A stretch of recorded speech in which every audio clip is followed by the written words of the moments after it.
सोचो, आज रात तुम आसमान की तरफ देखो और वहाँ एक नहीं बल्कि दो मून्स हो। एक मून के साथ हम ऑलरेडी टाइड्स, एक्लिप्स और ब्यूटीफुल नाइट्स देखते हैं, लेकिन अगर अर्थ के पास दो मून्स होते तो क्या होता? क्या रात और भी ब्यूटीफुल हो जाती या अर्थ के लिए एक नया डिजास्टर बन जाता? ये आज साइंस बस अड्डा में देखते हैं इसे। What if Earth had two moons? सबसे पहले रात का आसमान कम्प्लीटली डिफरेंट होता। इमेजिन करो, एक बड़ा मून हॉरिजॉन पर है और उसके पास एक दूसरा मून भी क्लियरली विजिबल है। कभी दोनों एक साथ फुल मून दिखाते हैं, कभी एक फुल और दूसरा क्रेसेंट। और अगर उनकी ऑर्बिट पोजीशन परफेक्ट होती तो हम एक ही रात में मल्टीपल एक्लिप्स भी देख सकते थे। लेकिन ब्यूटीफुल स्काई के पीछे फिजिक्स का एक सीरियस प्रॉब्लम छुपा हुआ है, वो है ग्रेविटी। हमारे करंट मून की ग्रेविटी ओशियंस पर टाइडल फोर्सेस क्रिएट करती है। इसी वजह से हाई टाइड्स, लो टाइड्स होती है। आप इमेजिन करो, अर्थ के पास एक सेकेंड मून भी है। दोनों मून्स की ग्रेविटी ओशियंस को पुल करेगी।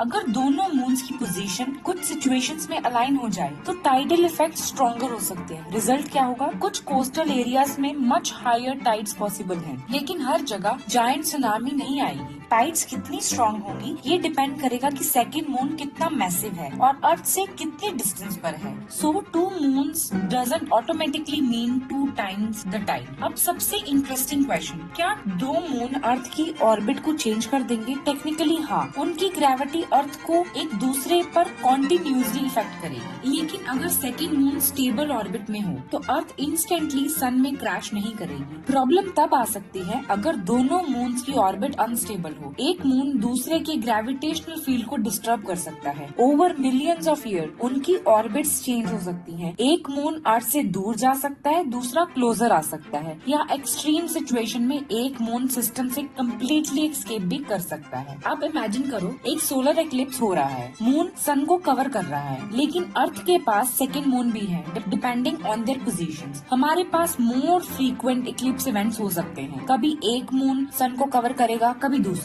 और रियर सिचुएशंस दोनों एक ही टाइम पर अलाइनमेंट में भी आ सकते हैं। लेकिन एक इम्पोर्टेंट बात, हर बार दोनों मून्स एक लाइन में नहीं होंगे। स्पेस में ऑब्जेक्ट्स रैंडमली एक परफेक्ट लाइन में नहीं रहते हैं, इसलिए डेली डबल एक्लिप्स जैसा सीन नहीं होगा। अब सबसे स्केरी पॉसिबिलिटी, कोलिजन। अगर दोनों मून्स की ऑर्बिट प्रॉपर्ली स्टेबल नहीं है तो उनकी ग्रेविटेशनल इंटरैक्शन उनके पाथ्स को चेंज करती रहेगी। मिलियंस या बिलियंस ऑफ ईयर्स में ये सिस्टम अनस्टेबल हो सकता है। एक्सट्रीम केस में दोनों मून्स कोलाइड भी कर सकते हैं। और इमेजिन करो, स्पेस में दो मैसिव रॉकी वर्ल्ड्स एक दूसरे से कोलाइड कर रहे हैं। ये collision enormous amount of debris create कर सकता है, और अगर डेब्रिस अर्थ की डायरेक्शन में स्प्रेड हो तो अर्थ के लिए सीरियस डेंजर बन सकता है। लेकिन ये तभी होगा जब सिस्टम अनस्टेबल हो। दो स्टेबल मून्स होना ऑटोमेटिकली डिजास्टर नहीं है। अगर दोनों मून स्टेबल डिस्टेंस पर होते तो लाइफ डेफिनेटली पॉसिबल होती। हमारे ओशियंस, क्लाइमेट, इकोसिस्टम इवेंचुअली उस एनवायरनमेंट के अकॉर्डिंगली अडेप्ट कर सकते थे। एक्चुअली अर्थ बिल्कुल नॉर्मल लग सकती थी, बस रात का आसमान अमेजिंग एज ट्वाइस हो जाता। तो अगर अर्थ के पास दो मून्स होते तो जरूरी नहीं कि दुनिया खत्म हो जाती, लेकिन टाइड्स, इक्लिप्स और अर्थ ग्रेविटेशनल सिस्टम डेफिनेटली आज के मुकाबले डिफरेंट होता। अब क्वेश्चन है, अगर अर्थ के पास दो नहीं 3 मून होते तो क्या होता? उसका आंसर साइंस वर्स अड्डा की नेक्स्ट वीडियो में बताएंगे। सब्सक्राइब करो और मिलते हैं एक और क्रेजी साइंटिफिक क्वेश्चन के साथ। बाय।